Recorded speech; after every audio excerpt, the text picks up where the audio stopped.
Kasus ledakan di SMA Negeri 72 Jakarta yang menyebabkan 96 orang luka-luka menyisakan pertanyaan soal motif terduga pelaku.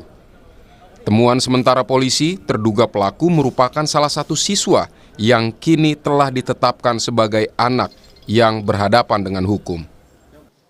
Kapolda Metro Jaya Irjen Asep Edi Suheri bilang, anak yang berkonflik dengan hukum bertindak secara mandiri tanpa terikat jaringan teror manapun.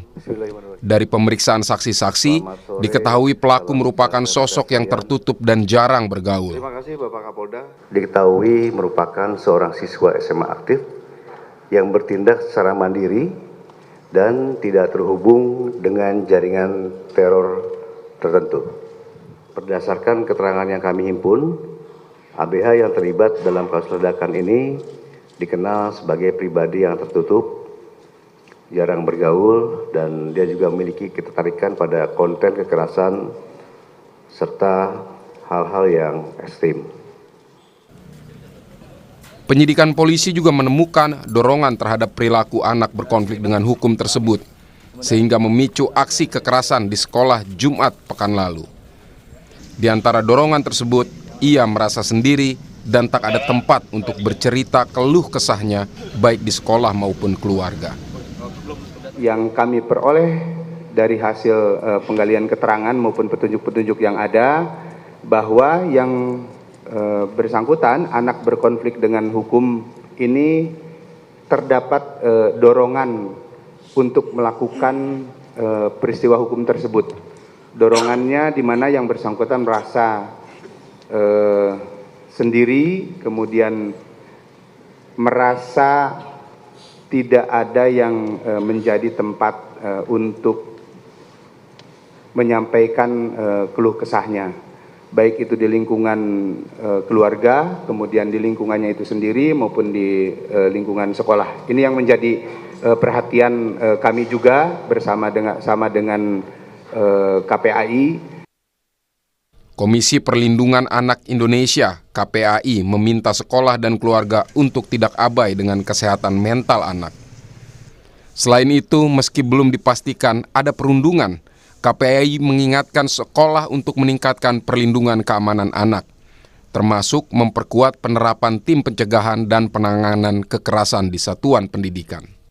Yang jelas hari ini yang berada di lingkungan satuan pendidikan tidak boleh abai terkait dengan kesehatan mental anak-anak dan tidak boleh hanya fokus pada bagaimana kegiatan belajar berlangsung, tetapi juga perlu melakukan perhatian atau pengawasan terkait dengan aktivitas anak ketika di luar jam belajar. Yang kedua, anak-anak tentu membutuhkan adanya support yang kuat dari semua yang berada di lingkungan terdekatnya, terutama tentu keluarga, orang tua, dan juga termasuk lingkungan terdekat di satuan pendidikan. Dalam rilis kasus ledakan di SMA Negeri 72, polisi membeberkan kronologi serta merilis detik-detik rekaman CCTV saat terduga melakukan aksi peledakan. Polisi bilang anak berkonflik dengan hukum terlihat membawa tas punggung dan sempat memantau situasi. Ia sempat melepas seragam, lalu berjalan ke masjid sekolah sambil membawa tas dan menenteng senjata mainan. Tim Liputan, Kompas TV. Saudara, polisi sebut kesendirian tanpa tempat berkeluh kesah jadi salah satu faktor yang mendorong salah seorang siswa melakukan peledakan di SMA Negeri 72 Jakarta. Kita akan bahas hal ini bersama pakar psikologi forensik Reza Indragiri dan juga Komisioner Komisi Perlindungan Anak Indonesia KPAI Diah Puspitarini. Selamat malam Pak Reza. Selamat malam, Assalamualaikum. Waalaikumsalam warahmatullahi wabarakatuh. Bu Diah, selamat malam, Assalamualaikum. Selamat malam. Waalaikumsalam Mas Randy. Saya ke Bu Diah dulu kalau gitu. Bu Diah, begini, soal kebijakan sekolah terhadap siswa yang terisolasi, karena saya berbicara kenapa terisolasi, karena karena yang bersangkutan bercerita kepada polisi merasa sendiri, merasa tidak ada yang bisa diajak berkomunikasi. Nah, apakah sekolah-sekolah di Indonesia sudah punya protokol khusus untuk mendeteksi dan menangani siswa yang mengalami social withdrawal berkepanjangan seperti ini, Bu Diah? Oke, baik. Kami pernah berkomunikasi dengan beberapa sekolah dan saya sendiri juga pernah menjadi guru ya. Jadi sebenarnya belum ada standar yang umum atau baku ya bahwa sekolah itu harus ada asesmen dari awal. Tetapi tidak kita pungkiri bahwa sebagian besar sekolah di Indonesia ini sudah melakukan asesmen. Ya. Dan asesmen itu penting. Kenapa? Karena bisa mengetahui bagaimana kondisi anak, itu yang pertama. Yang kedua, mengetahui latar belakang keluarga. Dan yang ketiga, itu mengetahui anak ini nanti kecenderungannya bagaimana. Nah, kalau kita bisa mengetahui dari asesmen awal, dan di beberapa sekolah sudah dilaksanakan ini, itu akan memudahkan pihak sekolah untuk mengetahui dan memetakan kerentanan anak. Kerentanan anak ini menjadi penting. Karena hari ini kita berbicara, anak itu tidak berdiri sendiri. Anak itu ada orang tua, anak itu ada latar belakang ekonomi, anak itu juga memiliki kepribadian yang seperti apa. Itu kan kita harus mengetahui ya. Nah, memang sebagian sekolah belum, ya sebagian besar sekolah di Indonesia memang belum menerapkan itu, tetapi bahwa sudah ada yang menerapkan itu juga sudah banyak. Maka kita belajar hari ini, ya dengan kejadian ini, mungkin ada kebijakan yang seharusnya dibuat ya, direkomendasikan bahwa seluruh sekolah ya mungkin bisa melakukan asesmen awal. Dan saya juga mendengar ya dari Kementerian Pendidikan Dasar dan Menengah ini kan sudah memberikan pelatihan BK kepada seluruh guru. Ya, dengan artian semua guru ini sudah memiliki kapasitas untuk melakukan asesmen awal. Walaupun nanti memang harus ada expertise dari psikolog begitu ya. Tetapi bahwa untuk memetakan kondisi anak perlulah saya kira, dan ini saya kira semua guru juga bisa begitu. Karena saya dengar juga komposisi guru bimbingan konseling atau BK ini satu guru untuk 900 siswa katanya begitu. Nah ini yang juga, apa benar demikian? Boleh dijelaskan, Bu Diah? Saya ralat ya, bukan 900 tapi 150. 150 sudah mengecil ya. Saya jadi guru BK juga Mas. Ya, baik. Jadi sekarang komposisinya satu guru untuk 150 siswa. Dan tentu saja ini masih belum ideal ya, Bu Diah ya. Dan begini, kemarin waktu hari Minggu ketika kami datang ke sekolah, saya datang ke sekolah, itu kan saya tanya juga berapa jumlah guru BK di SMA 72. Ternyata guru BK ada 3. Untuk 780 siswa. Nah, ini kan kurang, Mas. Kalau taruhlah satu orang guru BK kan seharusnya 150. Nah, 3 guru BK itu semestinya mengampu 450 anak. Sementara di sekolah itu ada 780. Berartinya ada kekurangan guru BK di situ. Itu yang kedua, ketika kami menangani sebentar, Mas. Kami menangani kasus itu banyak sekali guru BK yang 0 Mas di sekolah gitu. Jadi memang kalau kita berbicara apakah masih ada kekurangan, iya. Gitu. Baik, saya ke Pak Reza. Kita akan dalami soal profiling kesendirian ekstrim, Pak Reza. Misalnya, saya bertanya begini, dalam kasus SMA 72 ini, apakah kesendirian remaja yang berujung peledakan yang terjadi di SMA 72 ini bisa dikategorikan sebagai loneliness with rage misalnya? Atau saya bertanya, tanda-tanda psikologi spesifik apa yang membedakan dengan misalnya kesepian biasa? Justru saya bertanya-tanya, kesendirian ini sepatutnya kita tempatkan sebagai gejala dalam kurung simptom atau sebagai sebuah masalah. Kalau menurut saya, kesendirian artinya ketika seseorang memilih untuk menarik diri dari lingkungan sosialnya, itu lebih sebagai sebuah gejala. Sehingga yang harus dijawab adalah bukan semata-mata bagaimana mengatasi gejala ini, bagaimana menghilangkan kesendiriannya, bukan. Tapi kita kembali ke akar persoalan di titik hulu, yaitu sesungguhnya masalahnya apa. Sampai kemudian seorang anak memutuskan untuk kemudian menampakkan gejala dengan cara kesendirian semacam itu. Nah, perkiraan saya untuk mengamati atau mengobservasi seorang anak memilih untuk mengisolasi diri, menarik diri secara sosial, itu barangkali tidak hanya bisa mengharapkan seorang guru BK. Tapi kita paham ada istilah mentoring. Ada mentor, ada mentee, ada tentor, ada tenti. Untuk menunjukkan bahwa semestinya sesama siswa, misalnya yang paling sederhana, senior bisa melakukan pendampingan terhadap junior. Satu orang senior memonitor, melakukan tanda petik pengasuhan kepada adik-adik sebanyak 3-5 orang. Saya pikir pendekatan semacam ini bisa dilakukan sehingga kita tidak lagi harus berkutat bagaimana caranya menambah guru BK, karena toh juga tidak mudah untuk itu. Dan juga tidak harus berpikir bagaimana mengurangi jumlah siswa, tapi justru memanfaatkan sumber daya yang sudah ada, yaitu sesama siswa itu sendiri. Oke, nah bagaimana ini bisa ditanggapi oleh KPAI, Bu Dia? Jadi tidak harus mengandalkan guru BK, kalau kata Pak Reza tadi. Bisa juga mengandalkan senior-seniornya yang ada di sekolah. Oke, saya setuju. Jadi begini, kalau kita berbicara di kasus 72, ya ini yang kebetulan kami juga terjun di lapangan. Kami yang bertemu dengan guru, kami yang bertemu dengan siswa, kami bertemu dengan anak korban, kami ketemu dengan si terduga yang sekarang sudah ditetapkan anak pelaku. Ini kan case-nya itu kompleks, Mas. Ya, case-nya itu sangat kompleks. Pertama, kalau dikata apakah anak ini kesendirian, ya kesendirian itu faktornya kan dari apa kita bisa melihat ya, dari latar belakang keluarga, kemudian dari bagaimana pendekatan keluarga. Anak ini kan memang sudah rentan sejak dari awal, ya. Kemudian yang kedua ditambah dengan kondisi di sekolah yang mungkin dia juga interaksinya kurang terbatas. Anak ini pintar loh, Mas. Betul, anak ini pintar. saya dengar juga demikian. Ya, itu yang kita harus garis bawahi. Anak pintar itu kenapa kemudian dia menjadi agak berbeda dengan yang lainnya, mungkin keberterimaannya kurang ya dan lain sebagainya. Itu karena ada faktor ekonomi juga di belakangnya. Ada faktor yang dia tidak bisa mendapatkan keutuhan di rumah. Jadi kalau kita melihat kompleks nih untuk case yang si anak di 72. Tetapi kalau secara umum misalnya apakah ini kaitannya dengan pendampingan di sekolah dan lain sebagainya, memang sangat kompleks.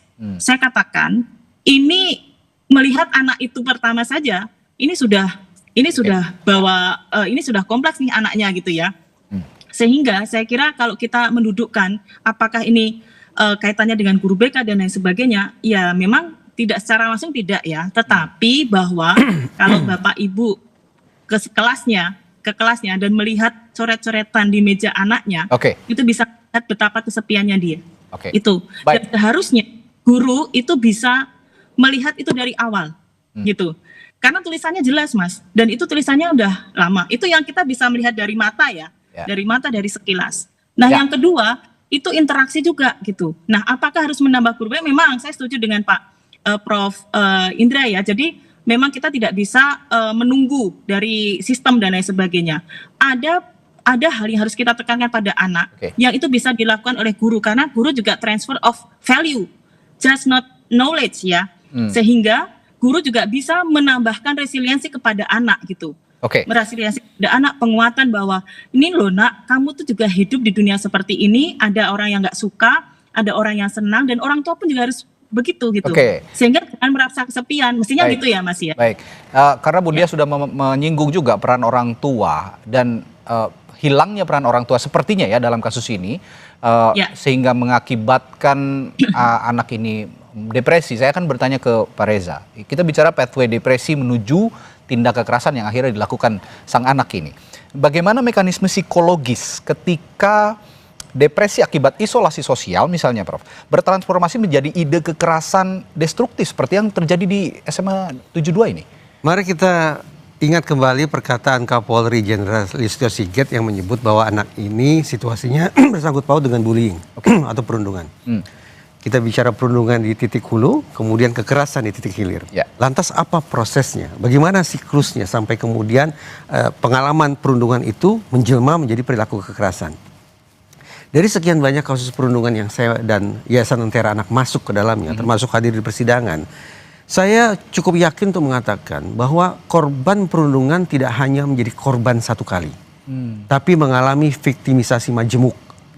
Viktimisasi pertama, dia alami ketika dia menjadi sasaran perundungan teman-temannya. Dilecehkan, direndahkan, dihina-hina, disakiti, dan seterusnya, yang sifatnya berulang. Tidak berhenti sampai di situ. Ketika anak mencoba mencari pertolongan, dia berkeluh kesah ke keluarganya, dia mengadu ke gurunya. Pihak-pihak yang semestinya memberikan pertolongan justru mengeluarkan kalimat-kalimat klise yang memojokkan anak lebih jauh lagi. Tenang nak, sabarlah, maafkan, coba berteman. Ini situasi yang wajar, waktu akan mengobati dirimu. Kalimat-kalimat yang terdengar indah tapi sekali lagi justru memojokkan. Sadar tidak sadar, pihak yang memberikan pertolongan seharusnya tapi justru melakukan viktimisasi kedua. Berlanjut lagi. Anak mengambil inisiatif, konon polisi sahabat anak, begitu kan sebutannya ya. Jadi anak mencoba memberanikan diri untuk melapor ke polisi. Sebagian polisi mungkin mengatakan laporan di kantor sudah sangat banyak. Sementara boleh jadi ini situasi pertemanan biasa, secara salah kaprah dianggap seperti itu. Sadar tidak bahwa ternyata otoritas penegakan hukum dengan pola respon seperti itu melakukan viktimisasi ketiga. Viktimisasi majemuk membuat anak akhirnya berpikir, sekaligus menarik simpulan, ternyata saya hidup sendirian. Tidak ada pihak lain yang bisa saya andalkan. Jalan keluar harus saya cari sendiri. Karena sensasi menjadi korban itu sedemikian menumpuk, kesedihan, kepedihan, ketakutan, sekaligus kemarahan itu menggumpal sedemikian rupa, maka cara mengatasinya adalah dengan melakukan kekerasan dengan bobot yang setara. Sehingga kita bisa bayangkan, dalam kasus di SMA ini Mas, kok bisa-bisanya ya dia sampai melakukan kekerasan yang sedemikian ekstrim gitu kan. Tidak terbayang sebelumnya. Walaupun kekerasan bagi saya dilakukan oleh korban-korban bullying itu jamak gitu. Nah, kita bisa tarik kesimpulan sekarang. Kekerasan dengan skala yang masif seperti itu tak lain tak bukan adalah cerminan dari gumpalan kemarahan, gumpalan kesedihan, gumpalan ketakutan plus gumpalan perasaan sepi yang juga setara bobotnya. Dari viktimisasi tadi, dari viktimisasi tadi ditambah lagi ada peran yang lain. Soal misalnya paparan konten-konten ekstrim itu ditambah lagi. Nah, saya akan diskusikan hal itu setelah jeda nanti di Sapa Indonesia bersama Pak Reza dan juga Budia. Sesaat lagi tetaplah bersama kami. Tadi Pak Reza sudah menyinggung soal viktimisasi yang bahkan dialami sebanyak 3 kali oleh anak berkonflik dengan hukum yang ada di SMA 72 yang saat ini sedang diproses hukum gitu ya.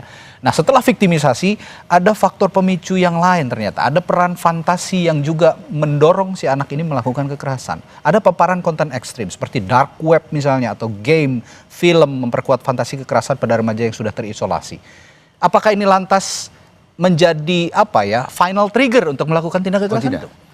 Saya membayangkan kita bisa menerapkan analisis 3 tingkat, 3 level analysis. Dalam psikologi forensik berarti kita harus melakukan pemetaan faktor yang mana, isinya apa. Jadi kita bernalar begini. Di segmen sebelumnya kita sudah mulai menyangkut pautkan kondisi anak ini terkait dengan perundungan. Kita punya alasan untuk menempatkan perundungan sebagai deep factor, faktor mendalam. Kenapa? Karena salah satu mazhab dalam psikologi meyakini bahwa perilaku manusia, termasuk perilaku jahat manusia, itu bertitik mula dari trauma. Perundungan mengakibatkan guncangan psikologis, barangkali bisa disetarakan dengan trauma, sehingga kita letakkan dia pada lapis atau tingkat terbawah. Ini yang paling fundamental. Berlanjut, di segmen ini sudah mulai disinggung, anak itu berulang kali terpapar materi-materi kekerasan, berlangsung secara berulang. Kita bisa anggap itu sebagai sebuah proses belajar, dalam kurung proses pengkondisian yang memang berlangsung secara salah. Sehingga terus-menerus atau berulang kali terpapar pada materi-materi kekerasan, itu kita bisa tempatkan di tingkat kedua, conditioning factor. Tinggal satu level lagi, yaitu faktor pemicu. Pertanyaannya, kenapa anak itu memilih waktu di situ dan tempat di situ untuk melancarkan aksi kekerasannya? Ya, ini harus diinvestigasi. Apakah pemilihan tempat dan waktu semacam itu mengandung muatan simbolik tertentu, ataukah lebih pada pertimbangan taktik belaka bahwa pada jam tersebut di tempat seperti itu sekali gebrak sekian banyak korban bisa langsung jatuh. Itu yang dipelajari tentunya dari dark web, game dan film mungkin saja, dan itu didalami oleh polisi tentu saja yang bisa menjawabnya nanti. Budia, saya juga karena tadi juga menyinggung soal orang tua, faktor internal yang sudah disinggung oleh Pak Reza tadi soal tanggung jawab orang tua. KPAI memandang orang tua seperti apa yang paling rentan dalam tanda kutip kehilangan anaknya dalam kesendirian hingga berujung kekerasan seperti ini? 1, orang tua yang tidak utuh itu sudah sama saja dengan pengasuhan yang rentan. Artinya kalau di dalam kasus ini kan si anak ini tinggal dengan ayah tanpa saudara dan kemudian ayahnya juga bekerja. Sehingga ya, dia menghabiskan waktu sendiri, kemudian dia lebih suka dengan dunia maya. Nah, yang kedua, yang kalau saya ingin menyampaikan, selain anak ini pinter, Pak Prof. Reza, anak ini juga saya kira dia punya cara di mana dia punya keinginan untuk self esteem. Self esteem itu lebih pada pembuktian dirinya gitu ya, pembuktian dirinya bahwa oke, dia dibully, oke dia sendiri, oke dia tidak ada teman bicara, barangkali begitu ya kalau kami menangkap, dan cara membuktikannya dengan ini loh seperti ini. Kenapa? Kami melihat, makanya kami meminta ada apsifor nih yang mendampingi, bukan hanya psikolog biasa, karena kami khawatir Mas di self esteem ini itu di beberapa kasus, mohon maaf, anak mengakhiri hidup yang kami dampingi selama 3 tahun ya di KPA. Ini rata-rata memang mereka korban bully, mereka kesepian, mereka tidak tahu cara keluar dari masalah. Terus akhirnya mereka ingin self esteem, membuktikan dirinya dengan cara, nih loh aku bisa melakukan ini. Begitu. Nah di kasus ini pun kami juga khawatir ada ujungnya. Ujungnya selain self esteem, pembuktian diri adalah suicide. Jangan sampai tapi ya, kita berdoa juga ini ujungnya jangan sampai terjadi. Karena kita belajar di ledakan kedua Mas. Di ledakan kedua, di mana anak itu ledakan sendiri ya, yang berbeda tempatnya dengan di pertama gitu. Jadi itu yang sebenarnya kami sampaikan, kenapa KPAI meminta apsifor, karena itu yang kami khawatirkan. Dan kalau sudah mencoba perilaku ini, itu khawatirnya akan berulang gitu. Kita kan tidak tahu, dan anak saat ini kondisinya masih terbatas loh Mas informasinya. Tetapi kan tim itu sebenarnya bisa menganalisis. Kalau kami hanya belajar dari yang sudah-sudah tuh khawatirnya begitu. Dan ternyata di tahap kedua itu sudah upaya yang dilakukan oleh anak. Baik, dan saya yakin anak ini dalam kondisi terpuruk saat ini, sehingga saya setuju jika ada restoratif justice yang diterapkan terhadap anak berkonflik dengan hukum yang terjadi di SMA N72. Terakhir saya ke Pak Reza. Bicara soal rehabilitasi versus hukuman, ini kan dua hal yang berbeda tapi sepertinya harus sama-sama berjalan bersamaan gitu. Dari sudut perspektif forensik, Prof. Remaja pelaku seperti ini lebih cocok direhabilitasi psikiatri forensik atau cukup hukuman pidana biasa kira-kira? Kita sepakat tidak bahwa ternyata anak yang kita sebut sebagai anak berkonflik dengan hukum dalam kurung pelaku ini ternyata adalah sekaligus korban. Sepakat tidak? Sepakat. Implikasinya apa? Ada dua. Pertama, mari kita insafi bersama ketika seorang pelaku pidana pada saat yang sama juga menyandang status sebagai korban, apalagi korbannya juga majemuk, maka sudah sepatutnya dia mendapat peringanan hukuman. Pertanyaan saya, apakah publik bisa menerima logika semacam itu? Perkiraan saya, karena saat ini masih pada fase marah, takut, apalagi dendam, korban dan seterusnya, maka saya bayangkan terutama keluarga korban akan murka. Tapi sekali lagi, ayo kita bernalar bahwa setiap pelaku pidana yang sekaligus menyandang status korban, maka status korban itu bisa menjadi hal yang meringankan hukuman. Implikasi kedua, karena kita bersepakat bahwa anak ini ternyata adalah korban, maka ada agenda yang lebih harus diprioritaskan ketimbang meminta pertanggungjawaban pidana. Apa itu? Memastikan bahwa anak yang menyandang status sebagai korban itu mendapat perlindungan khusus. Itu bukan kata Reza, itu kata Undang-Undang Perlindungan Anak. Bahwa anak yang menjadi korban kekerasan, anak yang anggap anak ini sebagai korban perlakuan salah dan penelantaran. Tambah lagi kalau kita kait-kaitkan dengan terorisme, anak korban jaringan terorisme, 3 status korban dia sandang, maka 3 bentuk perlindungan khusus pula yang harus diberikan.